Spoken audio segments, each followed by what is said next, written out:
I will introduce for you House File 189.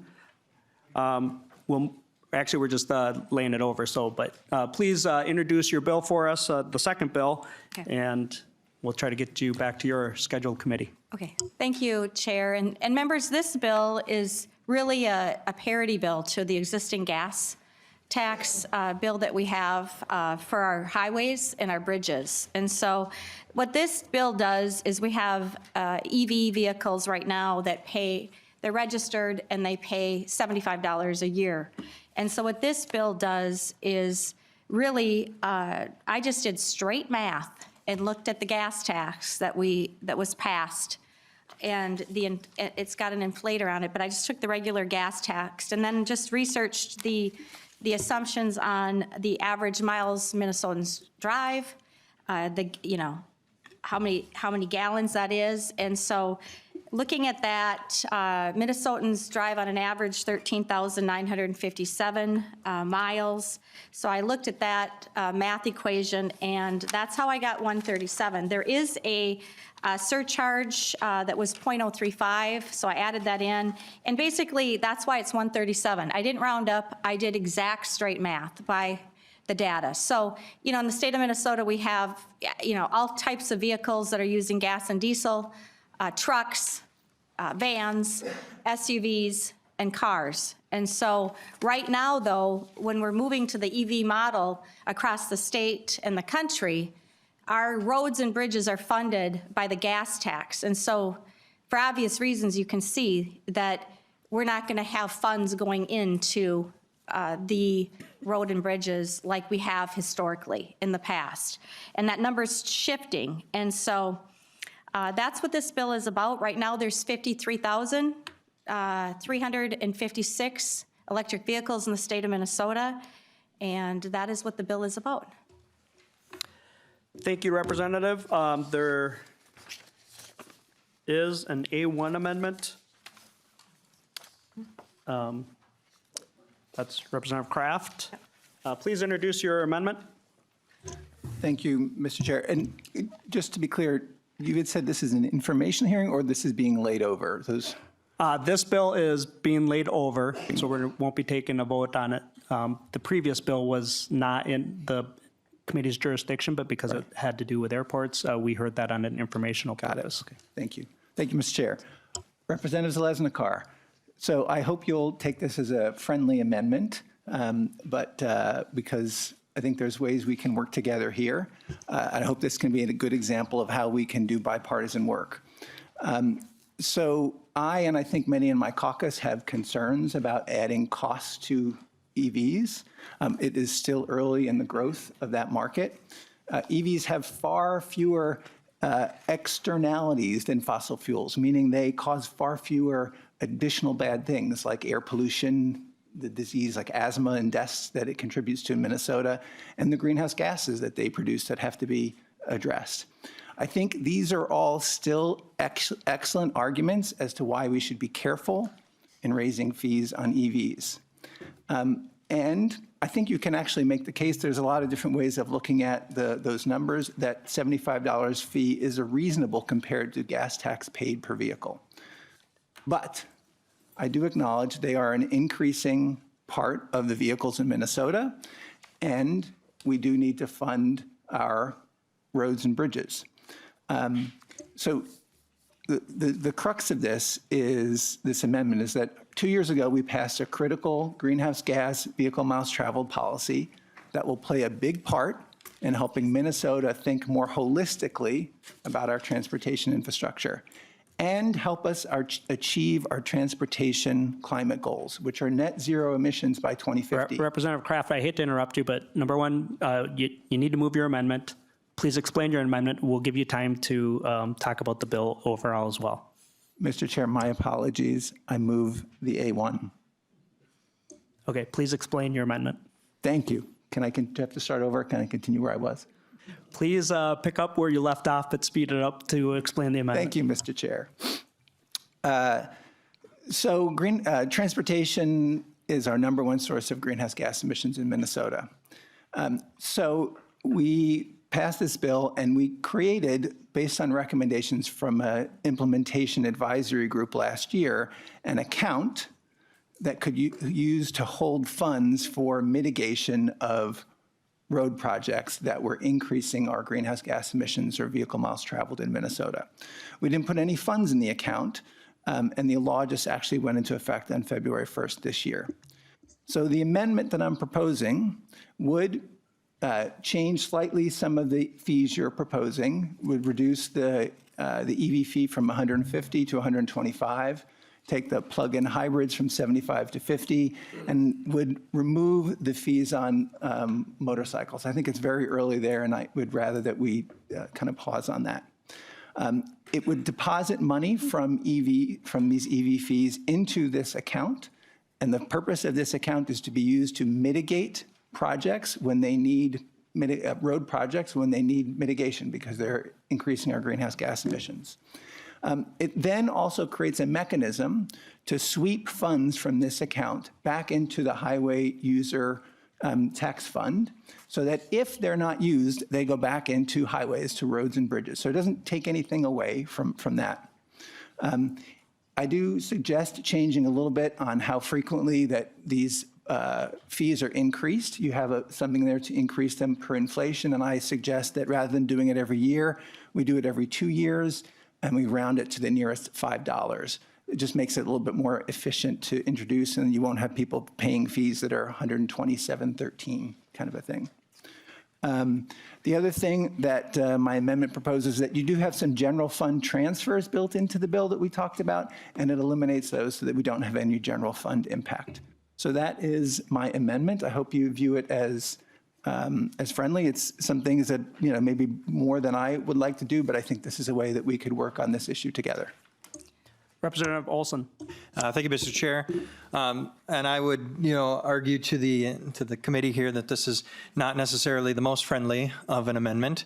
It is nice, though, that we're for the first time talking about how this climate mitigation is going to cost money. I think that an extra $50 is going to be woefully insignificant. I think that when we're talking about building a 65-mile-long trail to offset the carbon emissions of a highway repair, I think that's not going to be sufficient to the task that we're having here at hand. So I would argue that, number one, I'm a guy who doesn't really like fees or taxes regardless of who's paying them. My constituents don't pay your 0.75% sales tax for transit. I also don't like it. I was against it back then. I'll still be against your 0.75% sales tax for transit just because I'm kind of woefully against it. So for Representative Zalesnikar, I'm not really a huge fan of raising anyone's taxes, but when we're talking about a $50,000, $60,000, $70,000, $100,000 electric vehicle, I don't think anyone goes to the dealership and says, I was going to buy an electric vehicle, but that extra $75 a year, that was what got me. I don't think anyone says that.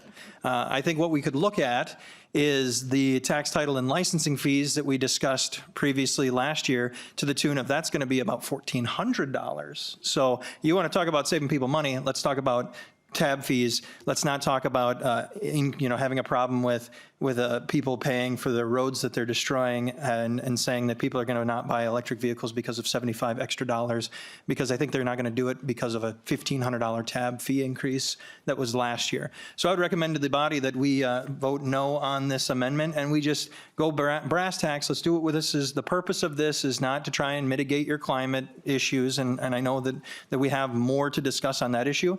Let's talk about the electric vehicles and how much they have to pay to make up for the gas tax that they're not paying. Representative Kraft, do you want to close your amendment? Sure, I'd like to ask for a roll call on this. Roll call has been requested. Granted. Well, Representative Olson, you said your climate issue. I would say it's our climate issue. And this is a bill that, in raising the fees, that was brought by Representative Zalesnikar, and I thought I could find a way for us to work in a bipartisan fashion on this by addressing some of the things that she said in a way that could also be farsighted and help put some things in place to help the implementation of the greenhouse gas VMT thing. By the way, EVs range in price a lot lower than you talked about, especially if you get a used EV. I spent a lot less than what you said, $50,000, $70,000, $100,000. So, and that is continuing to happen. So I think this is a excellent offer, and I hope that Representative Lesnicar will accept it. Roll call has been requested. Please proceed with the roll call. Chair Kosnick. No. Vice Chair Myers. No. Representative Anderson. No. Representative Berg. Yes. Representative Fogelman. No. Representative Green. Yes. Representative Jones. Yes. Representative Joy. No. Representative Kraft. Yes. Representative Murphy. Representative Olson. No. Representative Ream. Yes. Representative Sensor-Mura. Yes. Representative Scraba. No. Representative Tabke. Yes.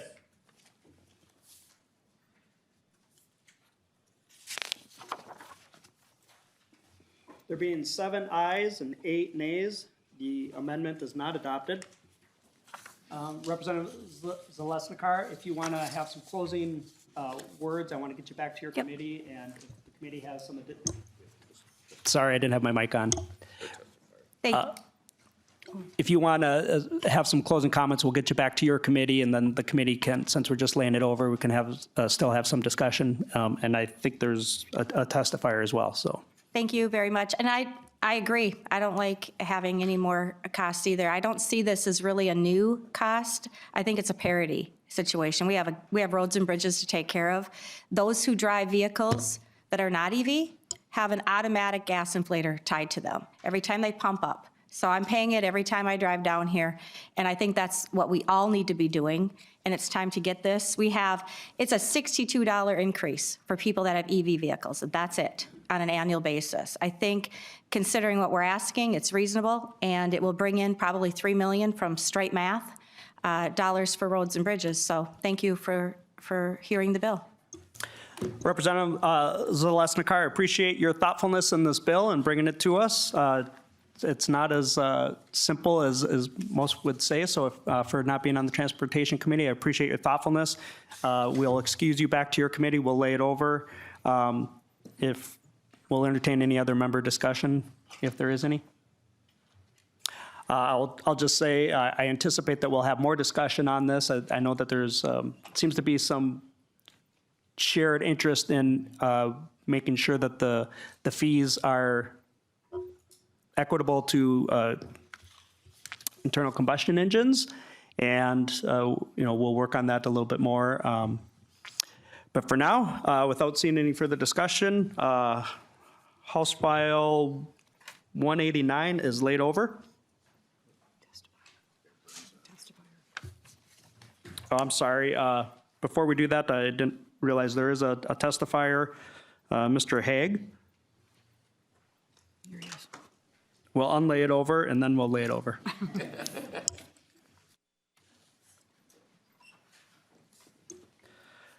Welcome to the committee. Please state your name and proceed with your testimony.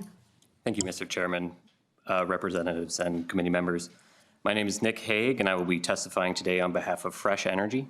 Fresh Energy is a nonpartisan, nonprofit organization with over 25 years of experience developing practical clean energy policies that benefit all Minnesotans. We are testifying today in opposition to House File 189. According to the Minnesota Department of Transportation's November 2024 report on options to address the highway user tax distribution funding gap, electric vehicles already contribute sufficient tax revenue through higher sales tax and tab fees to offset the lost gasoline tax revenues from internal combustion engine vehicles they replace. More funding for roadways is needed, but the funding gap we see today is caused by inflation, aging infrastructure, growing transportation needs, and the increased fuel efficiency of gasoline vehicles, not EVs. EVs only account for about 1% of on-road vehicles in Minnesota, subsequently increasing the annual electric vehicle registration fee to $150 would only contribute an additional $3.1 million annually. And this would not address any of the underlying causes of the billions required for roadway funding in coming years. Instead, the increased fee will simply create another financial hurdle to electric vehicle adoption. Since electric vehicles provide many benefits to Minnesotans, including cheaper lifetime operating costs and cleaner air, and these drivers are already paying their fair share, Fresh Energy opposes the statutory changes proposed in House File 189. Fresh Energy believes in a comprehensive roadway funding policy in which users pay their share of the actual costs imposed upon the system, regardless of what fuel they use. We also believe that there is a role for raising transportation revenues to help us achieve a cleaner and healthier Minnesota, but increasing EV registration fees is not the solution. Thank you. Thank you for your testimony, Mr. Haig. I still don't see any other committee comments, but I would point out that there are a number of letters in support of the bill and the general concept in your packet, members.